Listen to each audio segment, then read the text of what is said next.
Hi hello friends, welcome back to our channel. Friends, ನೀವು ನೋಡ್ತಾ ಇದ್ರ all in one tips channel. Friends, ಇವತ್ತಿನ ವಿಡಿಯೋದಲ್ಲಿ ಕೆಲವೊಂದು ಯೂಸ್ಫುಲ್ ಟಿಪ್ಸ್ಗಳನ್ನು ತಿಳಿಸ್ತಾ ಇದ್ದೀನಿ. ಈ ಎಲ್ಲ ಟಿಪ್ಸ್ಗಳು ಗೊತ್ತಿಲ್ಲದೆ ನೀವು ತುಂಬ ಟೈಮ್ ಹಾಗೂ ಹಣನ ವೇಸ್ಟ್ ಮಾಡಿರ್ತೀರಾ. ಹಾಗೆಯೇ ವೇಸ್ಟ್ ಅಂತ ಬಿಸಾಕೋ ವಸ್ತುಗಳಿಂದನೂ ಕೂಡ ನೀವು ಹೀಗೆ ರಿಯೂಸ್ ಮಾಡ್ಕೊಳ್ಬೋದು. ಇನ್ಸ್ಟಾದಲ್ಲಿ ಒಬ್ಬರು ಕಾಮೆಂಟ್ ಅನ್ನ ಮಾಡಿದ್ರು, ಬಾಡಿ ಹೀಟ್ ಆಗ್ತಾ ಇದೆ, ಟ್ಯಾಬ್ಲೆಟ್ಸ್ ಎಲ್ಲ ಅದಕ್ಕೆ ಸರಿ ಹೋಗ್ತಾ ಇಲ್ಲ, ಸೊ ಒಂದು ಡಿಟಾಕ್ಸ್ ಡ್ರಿಂಕ್ ಅನ್ನು ಕೂಡ ತಿಳಿಸಿ ಅಂತ. ಸೊ ಇವತ್ತಿನ ವಿಡಿಯೋದಲ್ಲಿ ಆ ಒಂದು ಟಿಪ್ಸ್ ಕೂಡ ತಿಳಿಸ್ತಾ ಇದ್ದೀನಿ. ವಿಡಿಯೋನ ಎಲ್ಲಿ ಸ್ಕಿಪ್ ಮಾಡದೆ ನೋಡಿ, ಎಲ್ಲ ಟಿಪ್ಸ್ಗಳು ನಿಮಗೆ ಖಂಡಿತ ಯೂಸ್ಫುಲ್ ಆಗುತ್ತೆ. ಓಕೆನಾ? ಸೊ ಫ್ರೆಂಡ್ಸ್, ಬನ್ನಿ ಹಾಗಾದ್ರೆ ಮೊದಲೇ ಟಿಪ್ ಯಾವುದಂತೇಳಿ ನೋಡ್ಕೊಂಬರೋಣ. ಮೊದಲೇದಾಗಿ ಇಲ್ಲಿ ನೋಡ್ತಾ ಇರ್ಬೋದು, ಈ ರೀತಿ ಸ್ಮಾಲ್ ಸೀಸರ್ಗಳನ್ನು ಮನೆಯಲ್ಲಿ ನಾವು ಯೂಸ್ ಮಾಡ್ತಾ ಇದ್ರ ಶಾರ್ಪ್ನೆಸ್ ಬೇಗನೆ ಹಾಳಾಗ್ತಾ ಇರುತ್ತೆ. ಸೊ ಇದನ್ನು ನಾವು ವೇಸ್ಟ್ ಅಂತ ಬಿಸಾಕಿ ಇನ್ನೊಂದು ಹೊಸ ತರೋದಕ್ಕಿಂತ ಇದನ್ನು ನೀವು ಮನೆಯಲ್ಲಿರ್ತಕ್ಕಂಥ ಸಾಮಾನುಗಳನ್ನೇ ಬಳಸ್ಕೊಂಡು ಯಾವ ರೀತಿ ಇದನ್ನು ಹೊಸ ಥರ ಶಾರ್ಪ್ ಮಾಡ್ಕೊಳ್ಳೋದು ಅಂತೇಳಿ ತೋರಿಸ್ತಾ ಇದ್ದೀನಿ. ಈ ರೀತಿ ಹಳ್ಳುಪ್ಪು ಕಲ್ಲುಪ್ಪು ಅಂತ ಹೇಳ್ತೀವಲ್ವಾ, ಆ ಒಂದು ಬಾಕ್ಸಲ್ಲಿ ಕತ್ರಿನ ಇಟ್ಟು ಈ ರೀತಿ ಜಸ್ಟ್ ವಿಡಿಯೋದಲ್ಲಿ ತೋರಿಸಿದ ಹಾಗೇನೆ ಮೂವ್ ಮಾಡ್ತಾ ಬಂದರೆ ಕತ್ರಿ ಎಷ್ಟು ಹಾರ್ಡ್ ಆಗಿದ್ರೂ ಕೂಡ ನೀಟಾಗಿ ಶಾರ್ಪ್ ಆಗುತ್ತೆ. ಸೊ ಈ ಟಿಪ್ಸ್ ನಿಮಗೆ ಸಿಲ್ಲಿ ಅನ್ಸ್ಬೋದು, ಬಟ್ ಖಂಡಿತ ಯೂಸ್ಫುಲ್ ಆಗುತ್ತೆ. ಒಂದ್ಸರಿ ಟ್ರೈ ಮಾಡಿ ನೋಡಿ. ಸೊ ನೋಡ್ತಾ ಇರ್ಬೋದು, ನಾನು ಬಟ್ಟೆನೂ ಕೂಡ ಕಟ್ ಮಾಡಿ ತೋರಿಸ್ತಾ ಇದ್ದೀನಿ ಎಷ್ಟು ನೀಟಾಗಿ ಕಟ್ ಆಗ್ತಾ ಇದೆ ಅಂತ. ಈ ಕತ್ರೆನ ನೀವು ಸಾಲ್ಟ್ ಅಲ್ಲಿ ಇಟ್ಟು ಜಸ್ಟ್ ಈ ರೀತಿ ಮೂವ್ ಮಾಡಿದ ನಂತರ ಇದನ್ನ ನೀಟಾಗಿ ವಾಶ್ ಮಾಡ್ಕೊಳ್ಬೇಕು. ಉಪ್ಪಿನಂಶ ಸ್ವಲ್ಪ ಕತ್ರಿ ಮೇಲ್ಗಡೆ ಇದ್ರೂ ಈ ಕತ್ರಿ ತುಕ್ಕಿ ಹಿಡಿಯೋದಕ್ಕೆ ಸ್ಟಾರ್ಟ್ ಆಗುತ್ತೆ. ಸೊ ಇದನ್ನ ಕ್ಲೀನ್ ಮಾಡ್ಕೊಂಡು ಮೇಲ್ಗಡೆ ಒಂದ್ ಸ್ವಲ್ಪ ವ್ಯಾಸ್ಲಿನ್ ಅಥವಾ ಕೊಬ್ಬರಿ ಎಣ್ಣೆನ ಹಚ್ಕೊಳ್ಳೋದ್ರಿಂದ ಈ ಕತ್ರಿ ತುಕ್ಕು ಕೂಡ ಹಿಡಿಯೋದಿಲ್ಲ. ಈ ರೀತಿ ಒಂದ್ಸರಿ ಟ್ರೈ ಮಾಡಿ ನೋಡಿ. ಓಕೆನಾ?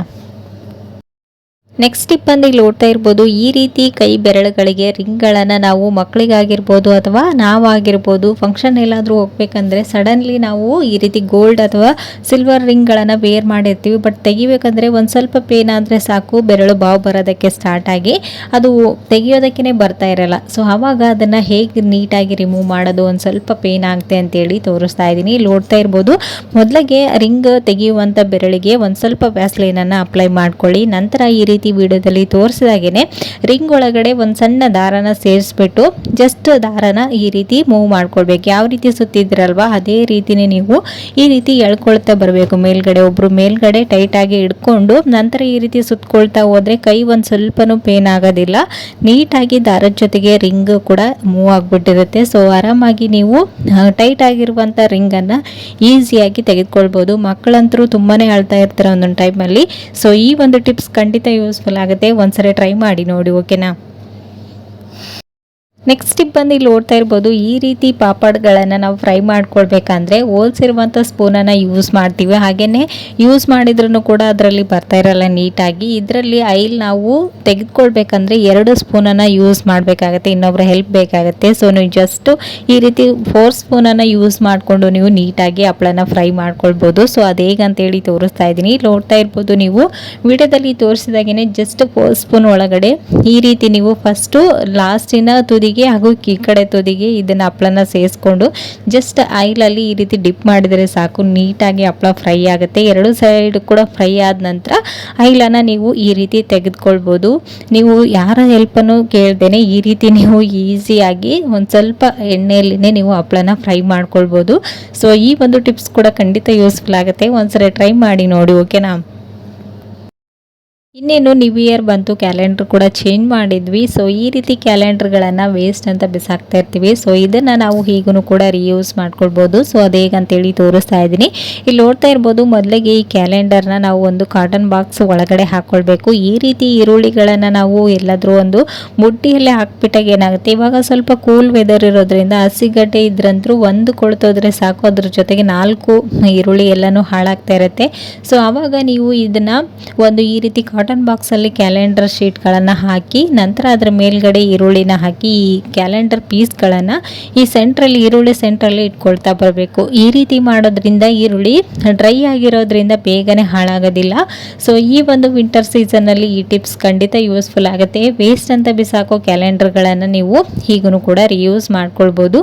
ಸೊ ನೋಡ್ತಾ ಇರ್ಬೋದು ವಿಡಿಯೋದಲ್ಲಿ ಈ ರೀತಿ ನೀವು ಬಾಕ್ಸ್ ಒಳಗಡೆ ಕ್ಯಾಲೆಂಡರ್ನ ಇಟ್ಟು ಮೇಲ್ಗಡೆ ಈ ರೀತಿ ಚಿಕ್ಕ ಚಿಕ್ಕ ಪೀಸ್ಗಳನ್ನು ಈ ರೀತಿ ಹಾಕಿ ಇಟ್ಕೊಳ್ಳಿ. ಗಾಳಿ ಆಡೋದ್ರಿಂದ ಈರುಳ್ಳಿ ಬೇಗನೆ ಹಾಳಾಗೋದಿಲ್ಲ. ಸೊ ಈ ಒಂದು ಟಿಪ್ಸ್ ಕೂಡ ಖಂಡಿತ ಯೂಸ್ಫುಲ್ ಆಗುತ್ತೆ. ಒಂದ್ಸರಿ ಟ್ರೈ ಮಾಡಿ ನೋಡಿ. ಓಕೆನಾ?